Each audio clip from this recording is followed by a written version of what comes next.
I have a hairstyle for every occasion. I call the shots on and off the set. I'm just a Disney-loving, marathon-running Southern girl living in a Jersey world. At home, they call me Mom. At work, they call me Professor. But you can call me Doctor. I'm not just any pastor's wife. I'm Pastor Terry's wife. Pray that my patience grows in ever-widening circles.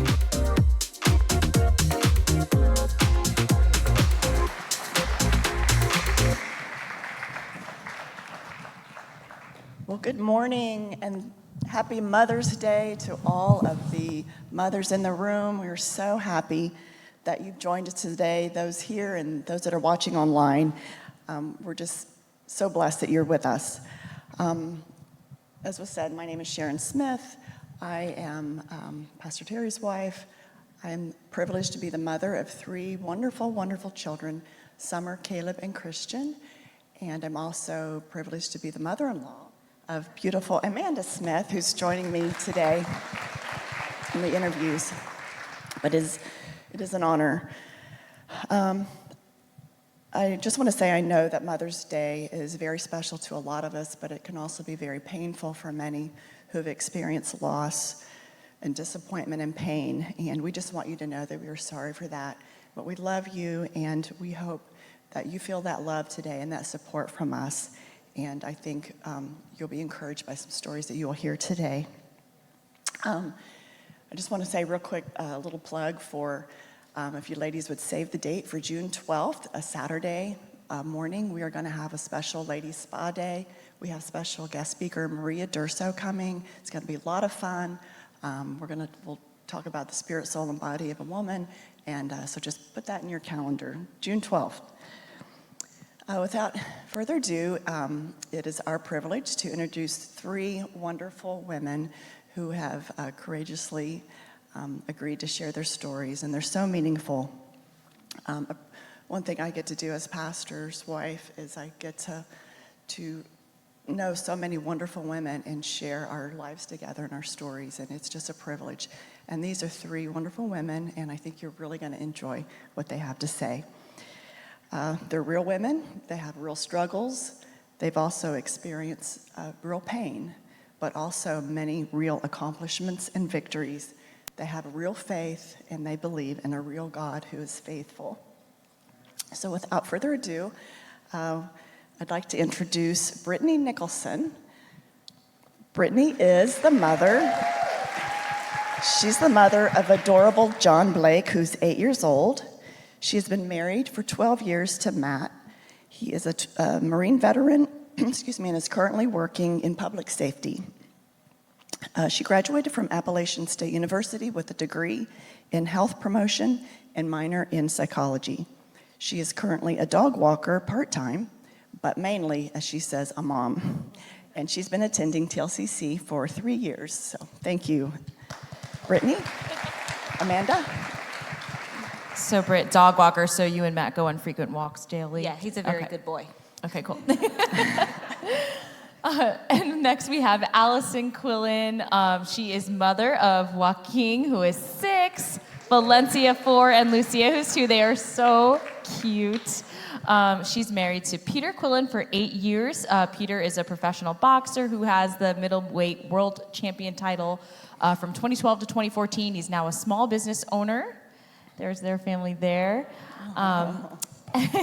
And Allison has a bachelor's degree from Tulane University in New Orleans and double majored in communications and Spanish. You are a special series producer for the Today Show with Hoda and Jenna, and you've been coming to TLCC for 5 years. That's great.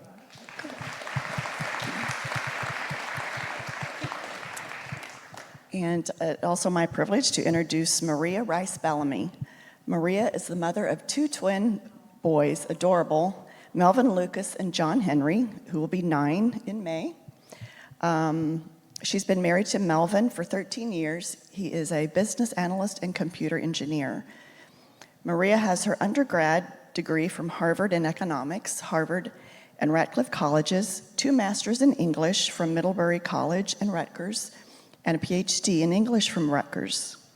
She is presently an associate professor of English and director of the program in African and African Diaspora Studies. Felt like I need a degree just to announce Maria.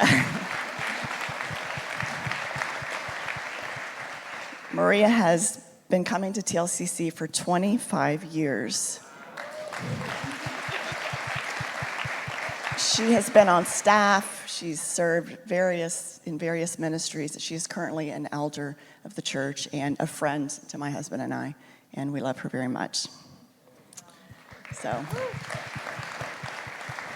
So we're excited to hear all of your stories today, and we're going to start with Brittany's story. It's so impactful, and we're so excited for you to share it with us. So Brittany, I know that we often hear a lot about people who live in New Jersey and make the unfortunate move back to the place we don't name, North Carolina. Excuse me. But you're a testimony of the opposite, which is kind of impressive. So I know you grew up in North Carolina with under Christian parents, and then you met your husband when you were at church camp. Am I right? Tell us about that, how you and Matt met. All right, so yes, I was born and raised in North Carolina, and my husband and I went to the same church there, and we were both very involved with the youth, and so every summer, in addition to doing mission trips, we had church camp, and one night every year, we had a hoedown, which that sounds very North Carolinian, I know, but I say we did it ironically. Yes, this is the night we started dating. My husband did not pre-approve this photo, but it's all right. We had quite the glow up since then. So, but anyway, so we were at a hoedown. We were matched up to do-si-do, and I fell in love almost immediately and pursued him a little bit, and a month later got him to ask me out twice. So we were high school sweethearts. I was 15, he was 16. And so we dated all through high school. I followed him to college because who needs an education when you can get a husband, you know? So I have a pointless degree, but I got my MRS. So anyway, so we got married in 2008. And even as we were dating in the first early years of our marriage, you know, we kind of talked about what we wanted our family to look like as far as kids. I wanted to have about 4 kids, but I used to always say in high school especially that I was like, you know what, I don't think I'm going to have any kids. I might adopt some. And I think I kind of said that jokingly, and funny enough, God used that later on in my life. So as we'd been married for about 2 years, we decided to start trying for a family.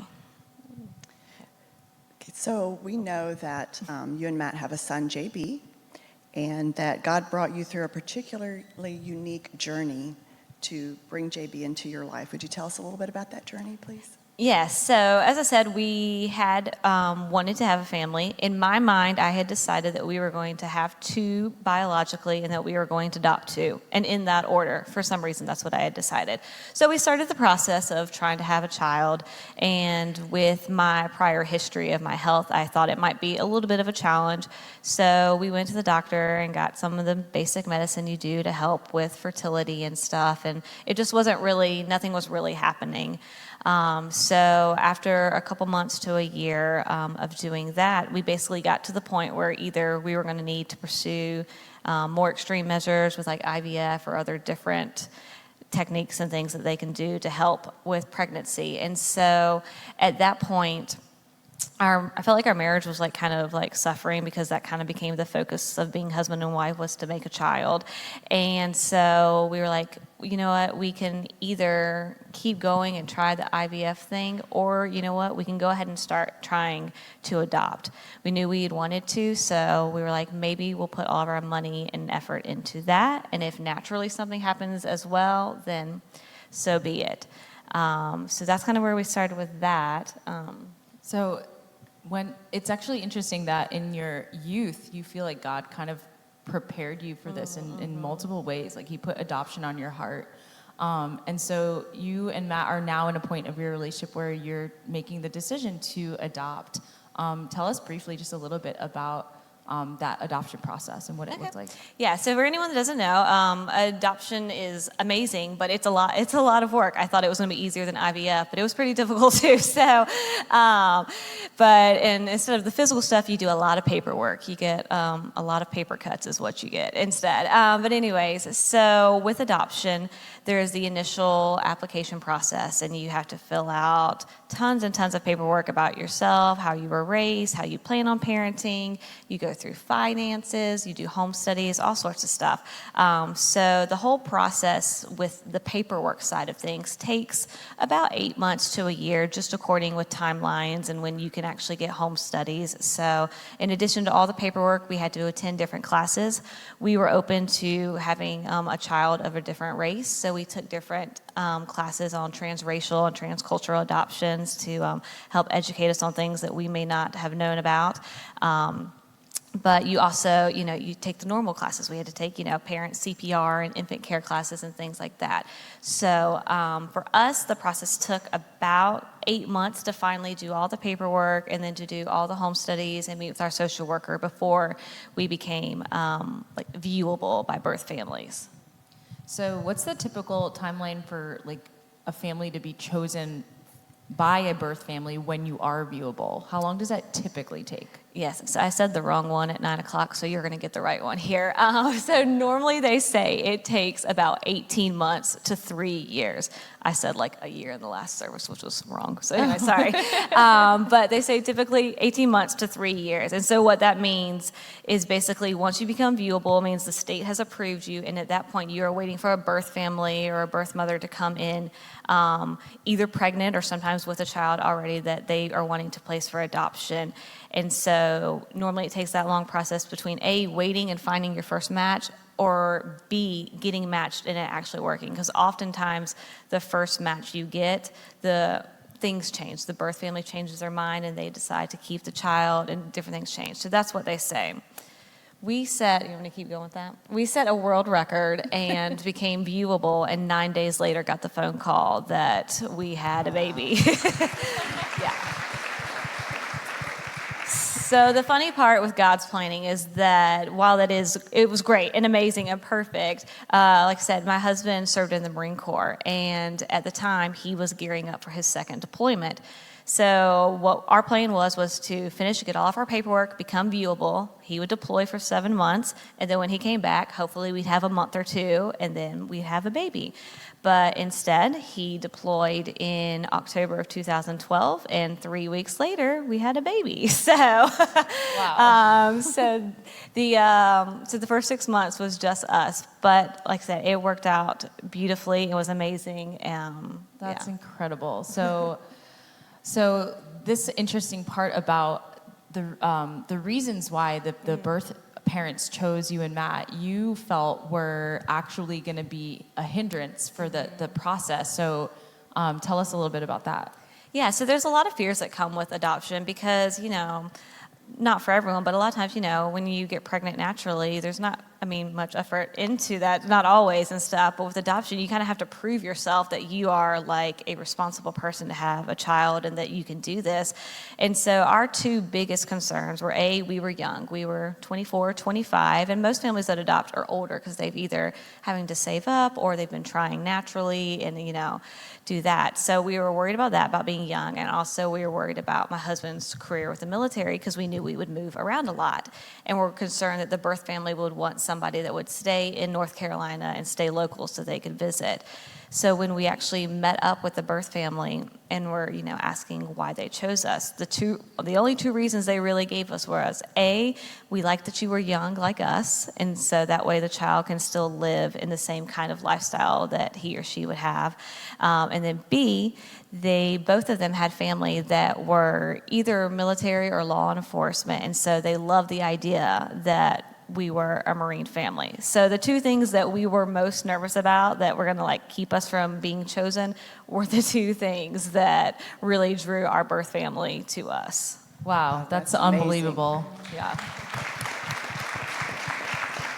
So basically, sometimes the things that we think are impediments to our mission, God uses to empower us and our mission. So that's so encouraging. And I believe we have some photos of JB's birthday. And at this point, you said Matt was deployed at this point, right? So Matt met JB on not Zoom, whatever it was, like Skype.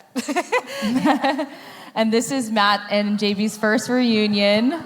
How old was how old was JB at this point? Let's see. So JB was about 6 months at that time when I met him for the first time. Yeah, it's so sweet. And then that is you and JB on his birthday, so cute and little. And then you have a current photo of JB and his birth parents. Yep. That's really beautiful, the way that you guys have nurtured that connection. Right, yes. And then, of course, you guys today with your family. It's just such a beautiful, beautiful story. Beautiful family. Wow, that's beautiful. So we know that a couple years later you experienced an unexpected pregnancy and a loss. Would you share a little bit of that journey with us, please? Yeah, so as I said, I knew that getting pregnant was going to be a challenge, and so we basically didn't even think about it anymore. We're doing nothing to try to get pregnant, and sure enough, one day, got a positive pregnancy test. So obviously, we were super excited and joyful for it. Unfortunately, 6 weeks later, I did suffer a miscarriage, and while it was sad and a hard thing to go through. It brought about some great moments for us learning about God and his character and about his relation with us. So I was doing some research just about mourning and grieving and things, and I came across a commentary speaking on the character Job in the Bible. And for those of you who don't know, Job was a very, very godly man, but there was a thing with the devil and God. Anyway, he had a lot of suffering and lost his family and his health and his wealth, and his friends even turned on him and are like, you need to just leave God. He's doing these things to you and stuff. But the moral of the commentary basically spoke on the fact that there are things sometimes in our lives that happen that are bad things, but not necessarily because we are bad people and have done something. Now, not to say we live in a fallen world or we sin and stuff, but a lot of times with infertility and miscarriages and things, there's a lot of guilt that men and women both face of what did I do wrong? Did I eat the wrong stuff? Was I not taking vitamins? Was I too stressed? Did I just not relax enough? So there's a lot of guilt that you have done something wrong. And the lesson that I learned from Job and took with this is that, just unfortunately we live in a fallen world and sometimes bad things happen, and that there was nothing I could have done differently to get that pregnancy to go to completion, that it was just in God's will. So we did end up naming the child Job, just with that lesson to help keep that in our mind. Beautiful. Yeah, thank you for sharing that. And you had mentioned one thing about, just the blessing of what it meant to know that your child is in the presence of the Lord. And yeah, so that was, and that's the other beauty that I was able to take from it, is that why I have my child JB and it's wonderful and I love him, he has to be in a fallen world and go through those things, whereas Job, he now gets to be in heaven and in God's presence and did not have to experience one moment of sadness in any way. And that is a great joy that I take. And it's one of those that I would go through the pain of a miscarriage and all that over again, because that means it's one more child in heaven. So that is the other beauty that I feel from that standpoint with that loss. Thank Amen. you. Thank you. And just to close, would you share how your understanding of God has been shaped through the adoption, how you see him now through the eyes of adoption, and what that means to you? Yeah, definitely. So other than obviously the benefit of getting an awesome little kiddo who snuck in over here, one of the, hi Biggs. One of the greatest lessons I believe our family has learned through the adoption is just how it's a perfect picture of the adoption that God has for us. I say, like if you buy a red car, all of a sudden you see red cars everywhere. So with us, with adoption, we now see everything through that lens of adoption. So any verse or any song that speaks of like being of a child of God, it immediately perks up our ears and our heart to that. And the beauty that I really see is that I look at JB, and even though people say he looks like me, we have no DNA, no blood, there's no reason for it. But he did absolutely nothing as that little baby in the picture to make me and Matt love him. He did absolutely nothing for us to choose him. He did not seek us out. We sought him out, and we sought and desired and did work and put in the time and love to make him to be able to come a part of our family and the sacrifice so he could be a part of our family. And that is what God has done for us. Even before we were born, he was putting in the work to make us a part of his family. And so that is the beauty that I see and that we see when we look at JB. And it's just the beauty I see in adoption. And I said in the last service too that, if our desire is to be like Christ and to live a life like him, he adopted us. So everybody should adopt. But if you are not in the place to adopt, you can always pray for those that are and support whatever way that looks. So that's my little shameless plug for adoption right there. Well, thank you so much, Brittany, for sharing your story with us.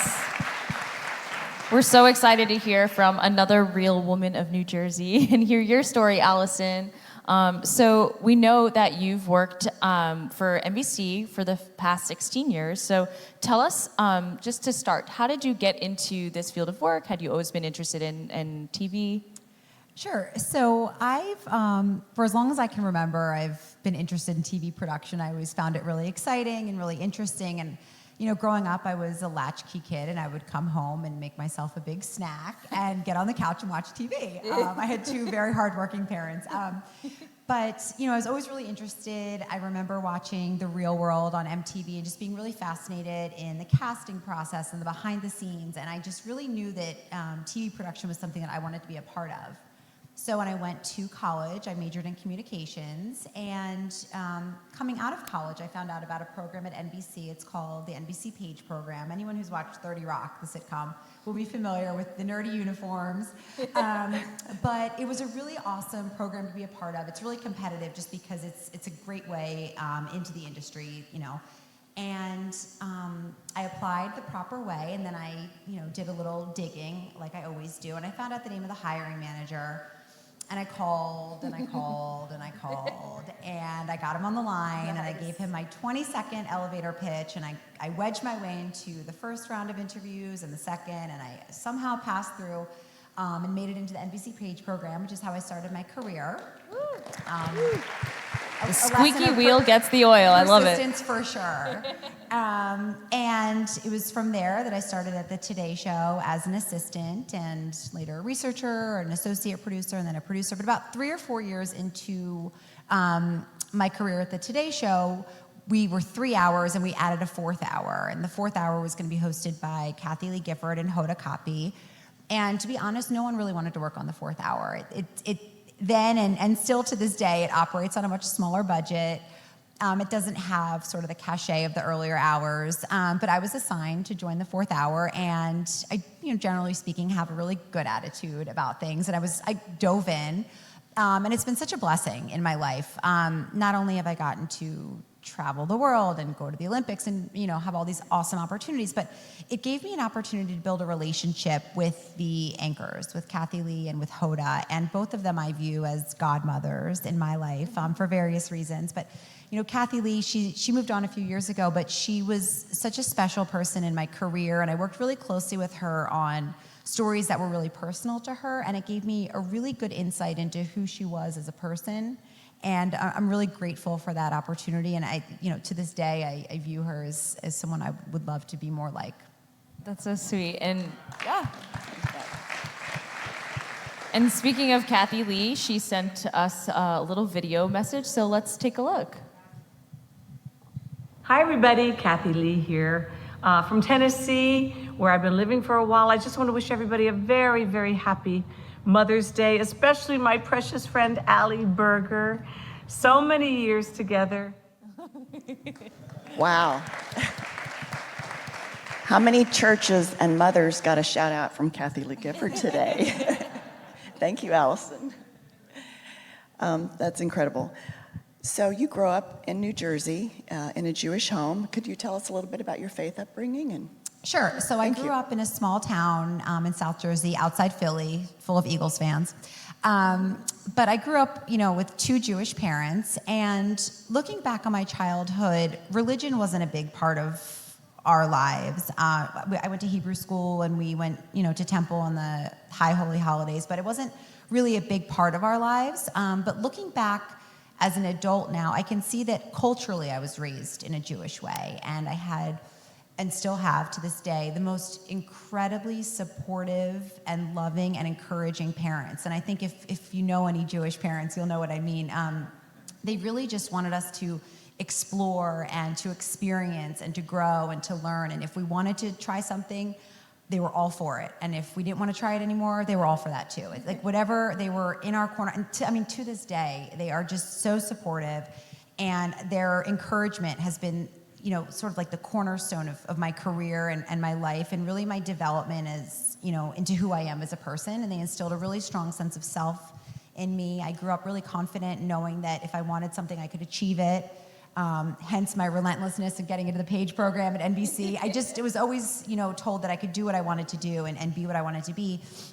That being said, there were always a few qualities in me that I didn't love, right? I was generally like, I can be anxious, or I can be impatient, or, sometimes I think overly competitive, or, sometimes not celebrate victories in other people. And so I was just kind of always mindful of those qualities within myself, and I just kind of accepted that those were a part of who I was. So you're, in the middle of your career, you, at some point in this timeline of your life, you meet Peter. Peter Quillen. So first of all, what's it like to date and be married to a world champion boxer? Yeah, he is, anyone who knows Peter at all knows that the same sort of excitement and level of passion he boxes with, he approaches life with. So you can't be in a room with Peter and not know he's there. Let's put it that way. He's just, he's full of life, full of personality, full of style, faith, you name it. He's a big personality, and he's awesome. So you guys dated. Tell me how you got engaged. Yeah, so Peter doesn't do anything by the books, which is part of what we love about him. Peter and I had been dating for a little while, off and on. I didn't really realize we were on a path toward marriage. I thought he was cute. I loved hanging out with him, but we were dating, and we were going to go on a trip. We were actually going to go to Morocco after one of his boxing matches, and he called me from California and said, "What about if instead of going on a trip, we got married?" And I said, "Okay, well, if you asked me to marry you, I'd say yes." And that was it. So I go to bed that night. Again, he's in California. He calls me the next morning, and he was like, "I'm so excited. Who'd you tell?" And I said, "Tell what?" He said, "Who'd you tell we're getting married to?" And I said, "Are we getting married?" Then I go visit him in California, and people I didn't even know were congratulating me. I'm like, do these people know something I don't know? He later told me that, he had a dream, and God told him to propose to me. And so I guess that was the proposal. But we ended up getting married at this it was like a taco bar in Tribeca. And it was, half the people there didn't know they were coming to a wedding. So some people were dressed up, some people were in jeans. And because Peter's so stylish, he had our outfits made.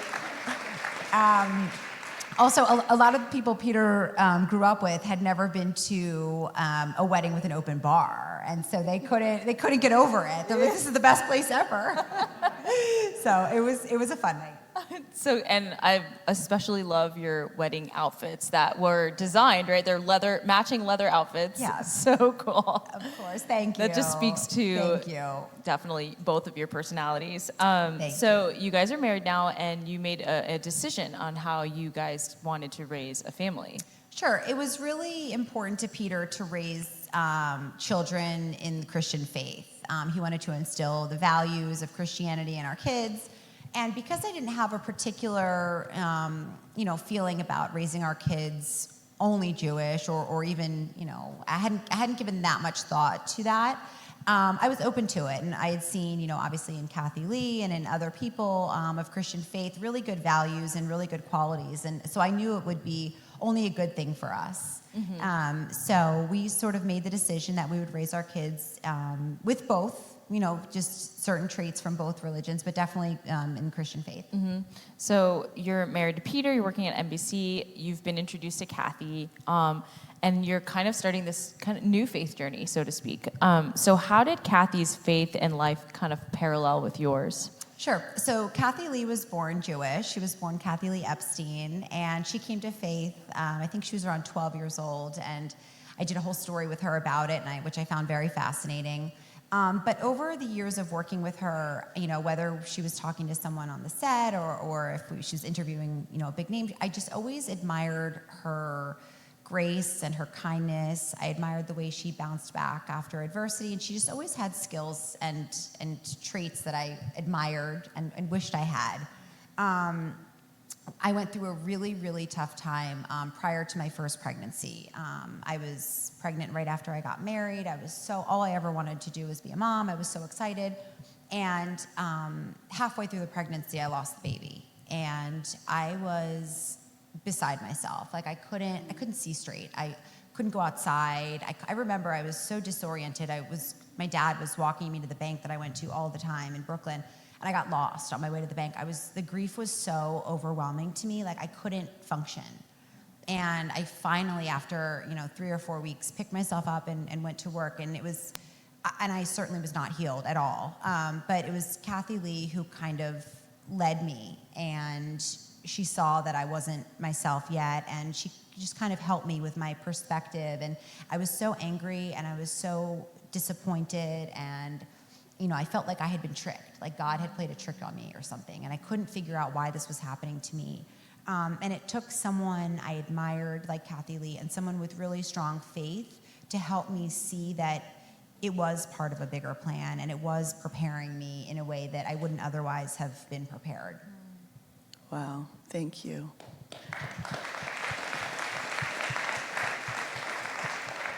So you and Peter have been on quite a faith journey, and then you ended up at TLCC.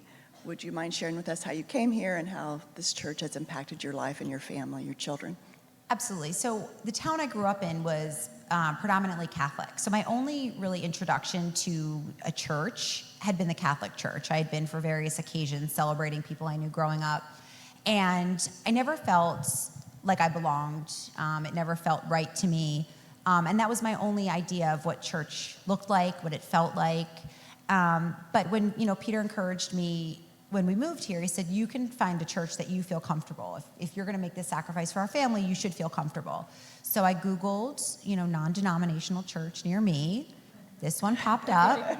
I came here. I had a 2-year-old, and I was pregnant at the time with my middle child, and I walked in the door, and I couldn't believe this was a church. I mean, I was just blown away. I was like, everyone laughs when I said, like, everyone's dressed so cute, and it's diverse, and everyone's hip, and I really just got a really, really good vibe here. And if I have time, I can just tell the quickest story, but my son was 2 at the time, and he was going through a phase where, something had set him off down in K-Port.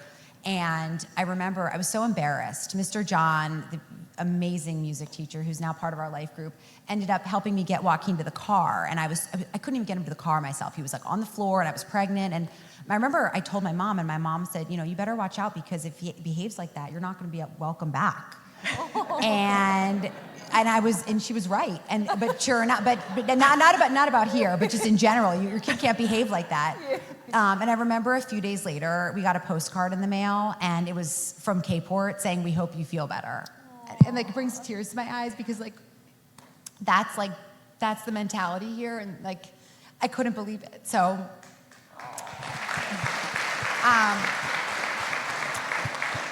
Anyway, so through and I called a meeting with Pastor Terry. I was really interested in learning more, and I met with Pastor Terry, and I said, there are traits I see in Kathy Lee and in Mr. John, and in the hospitality group here, and Julie and everyone who I'd met here, and I said I wish I could just be more like these other people I know and people that I'm meeting here, and Pastor Terry let me know that like those tools and those traits were available to me, and that by coming here and meeting with Pastor Terry and bringing my kids and building a foundation here, like I was on my way. Wow. Thank you. Thank you, Allison. That's a really beautiful story, and thank you so much for sharing that. The marriage, your marriage with Peter, your beautiful children, the journey you've been through. It just shows your resilience, and I love how you've gleamed from the people in your life to help you along on your faith journey. So thank you for sharing that.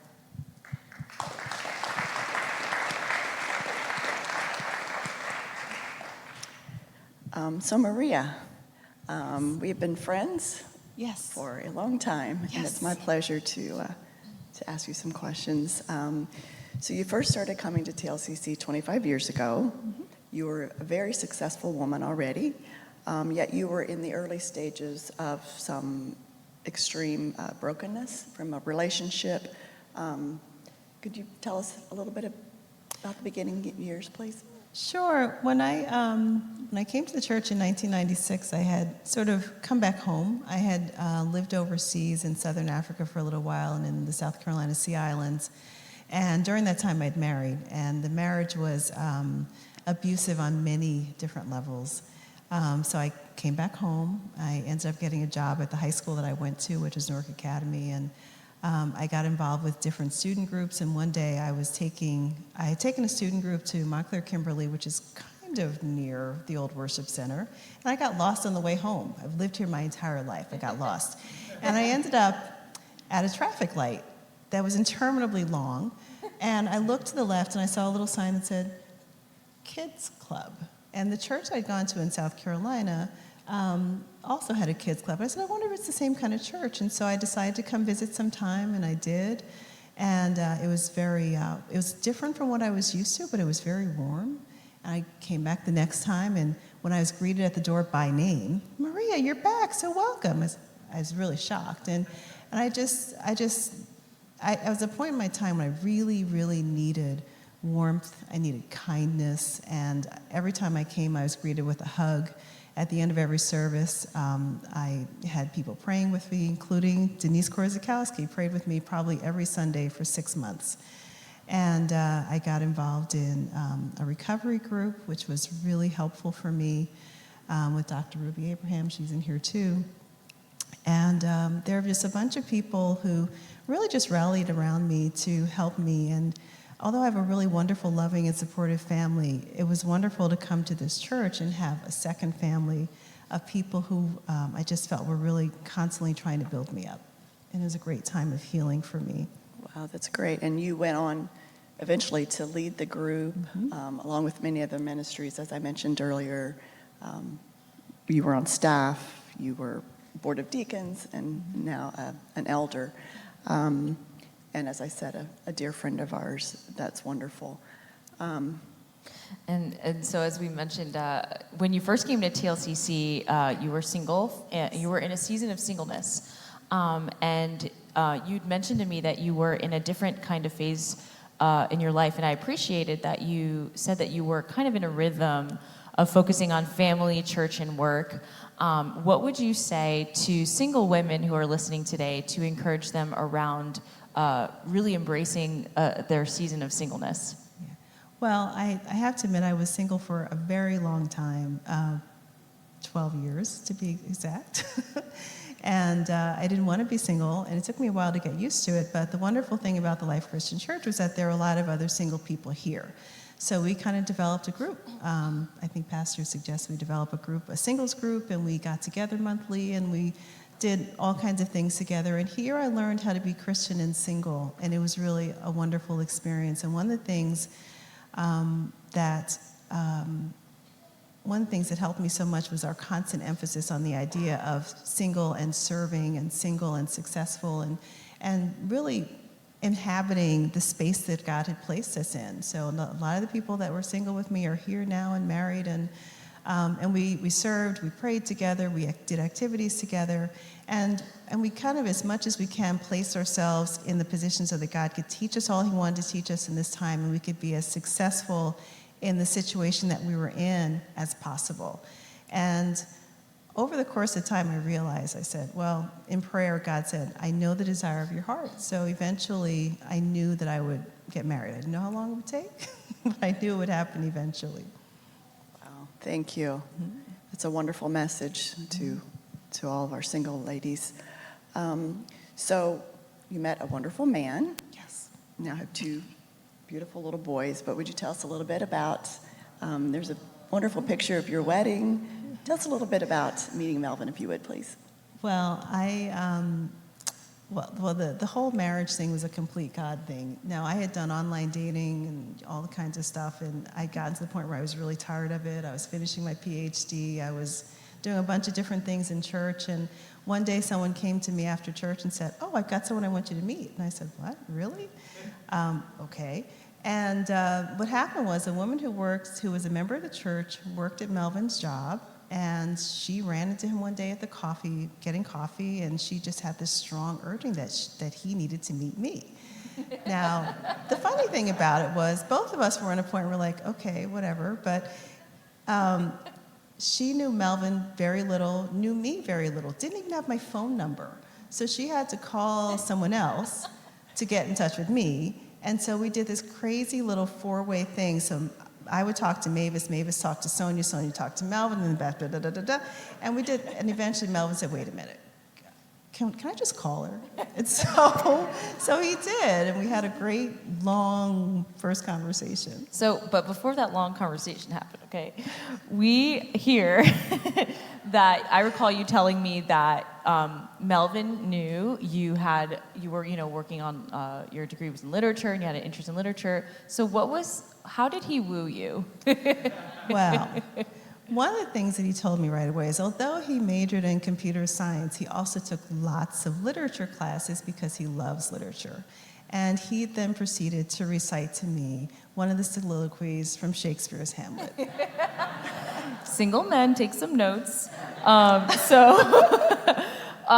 We actually have a little voice clip of Melvin reading this because if anyone knows Melvin, he has quite a voice. Let's take a listen. So excellent a king that was to this Hyperion to a satyr, so loving to my mother that he might not beteem the winds of heaven visit her face too roughly. Heaven and earth, must I remember? Oh my goodness. Way to go, Melvin. Good job, Melvin.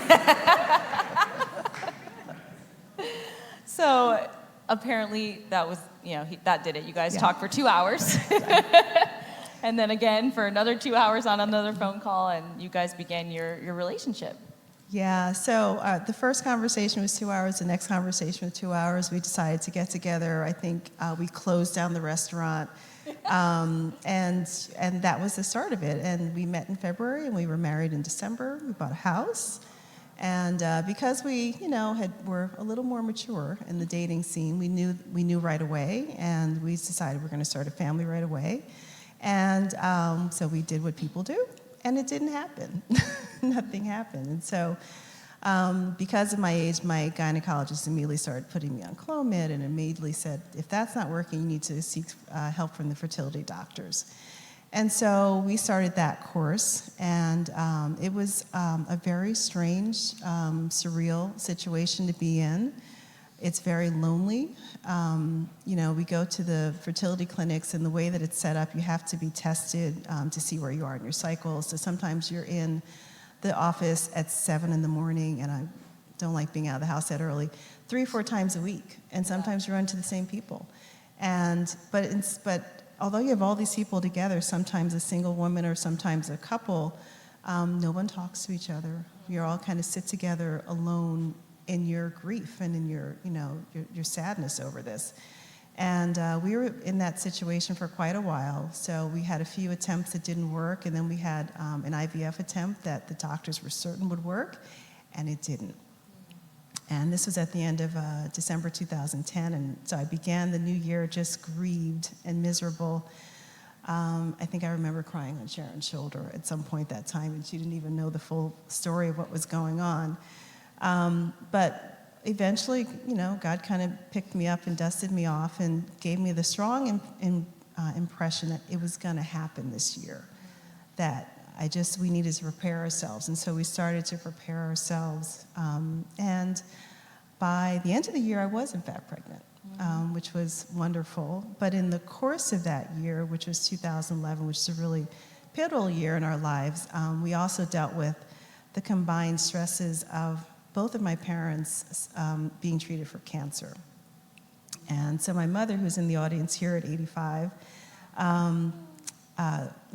is just tough as nails. She's a scrapper. She's not a very large person, but she's got a big heart, and she's just my portrait and courage. So I knew that she was going to get through the treatments no matter how severe, and she did.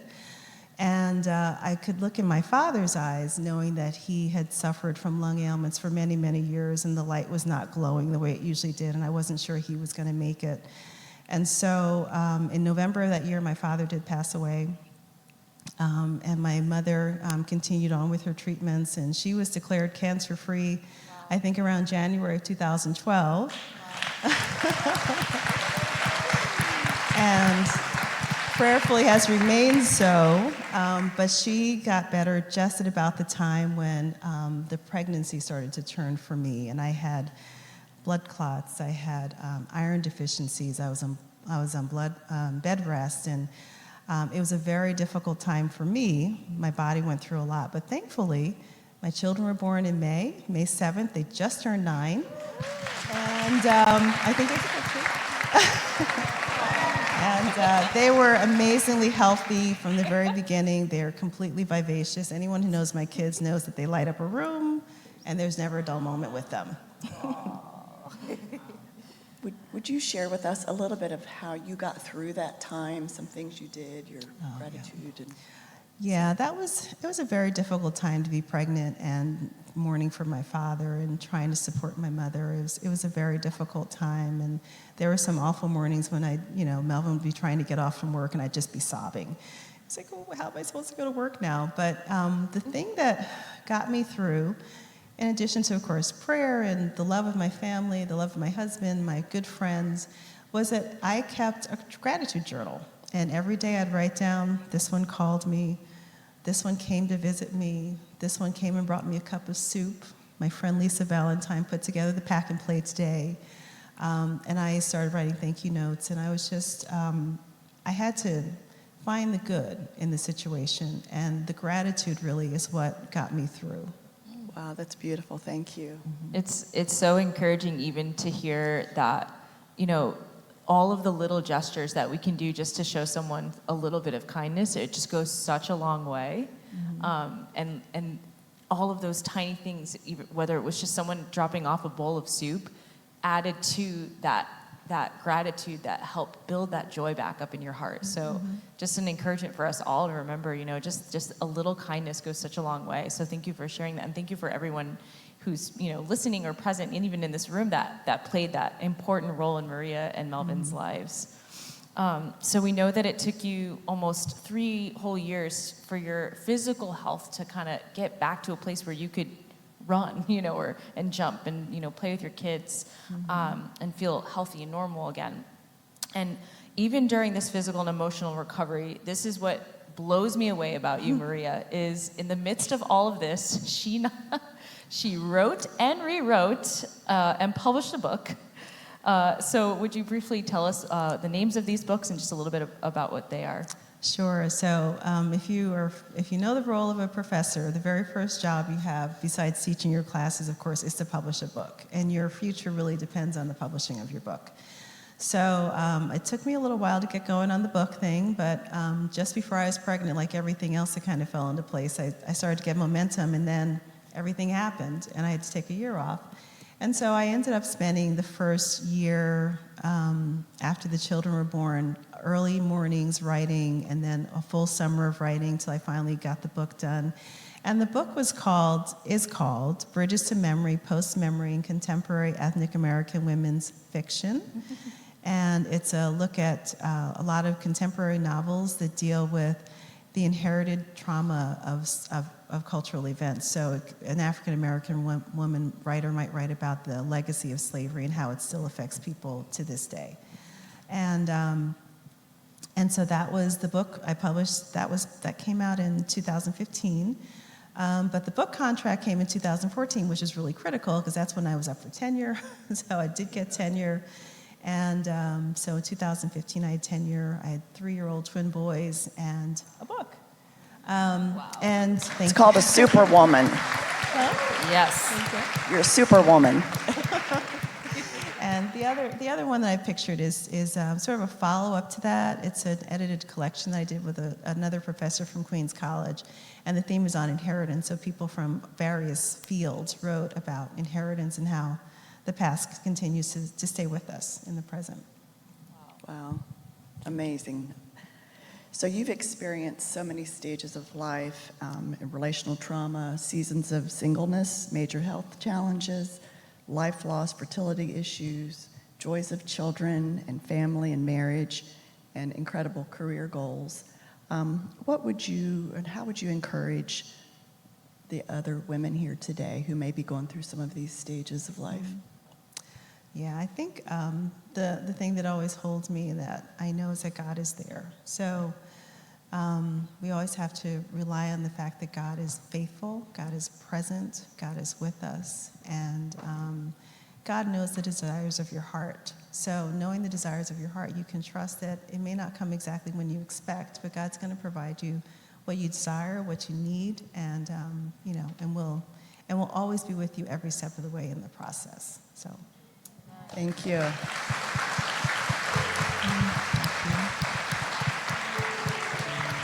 Thank you so much. These are so powerful and encouraging, and I know you appreciate what you've heard today. Again, thank you for sharing your stories. And if you would, I'd like to say a prayer. Dear Heavenly Father, I thank you again for this wonderful day. I thank you for every woman, every mother, grandmother, every young single woman, married, widowed. I pray, Lord, that every woman here would feel your love and feel your blessings. I thank you, Lord, for using Brittany to remind us that you chose us. We did nothing to deserve your love, but you chose to bring us into your family and to care for us. And for that, we're forever grateful. Thank you for using Allison to help us see that God wants us to live the best life that he has planned for us, and that he even puts people in churches in our lives to help us develop a relationship with you so that we can have a more Christ-like character and develop this deep relationship with you. I thank you, Lord, for Maria and for the beautiful testimony that she is of your faithfulness and of resilience. Thank you that she reminded us how faithful you are through all of our struggles, our challenges, and our victories, and that you love us, and we know, Lord, that you want what's best for us. I thank you again for this beautiful day and all these beautiful people in this room and those watching online. I pray your blessings on each and every one. In Jesus' name, amen.